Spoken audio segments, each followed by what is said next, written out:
সূরা বাকারায় আল্লাহ বলেছেন, আল হাক্কু মির রাব্বিক ফালা তাকুনান্না মিনাল মুমতারিন। হক তোমার রবের পক্ষ থেকে আসে, তুমি সন্দেহবাদীদের অন্তর্ভুক্ত হও না।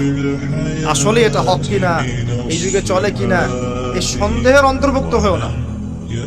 ইসলাম চির নতুন, চির প্রাচীন, চির আধুনিক, প্রত্যেকটা যুগের জন্য, শুধুমাত্র একটা যুগের জন্য নয়, এবং শুধু মুসলিমদের জন্য নয়, সবার জন্যই। কোরআন এবং সুন্নাহ শুধু আমাদের সম্পত্তি নয়, পুরো মানব জাতির সম্পত্তি। এখানে সবার হেদায়েত আছে, হোক সে হিন্দু ভাই বা খ্রিস্টান ভাই বা বুদ্ধিস্ট বা জিউস, যেই হোক না কেন, সবার হেদায়েত এখানে আছে। আসেন, আল্লাহ পাক কোরআনকে হক বলছেন। এটাও বলে রাখি, যখন তাওরাত নাজিল হয়েছিল তখন তাওরাত হক ছিল, তখন ওটাই ছিল হক। যখন জাবুর নাজিল হয়েছে, জাবুরই হক ছিল। যখন ইনজিল নাজিল হয়েছে, ইনজিলই হক ছিল।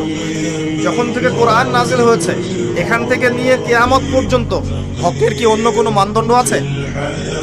এটা মানতে কোনো আপত্তি আছে? হ্যাঁ, এখন কোনো কিছু যদি কোরআন সুন্নাহর সাথে মিলে যায়, মানতে আমাদের কোনো আপত্তি নাই। কেউ একটা মতবাদ দিয়েছে, একটা দর্শন দিয়েছে, একটা সায়েন্টিফিক থট দিয়েছে, যেটা কোরআনের সাথে মিলে গেছে, হাদিসের সাথে মিলে গেছে, মানতে আমাদের কোনো আপত্তি নাই। আমরা চোখ বন্ধ করে মানবো ইনশাআল্লাহ, কোনো সমস্যা নেই।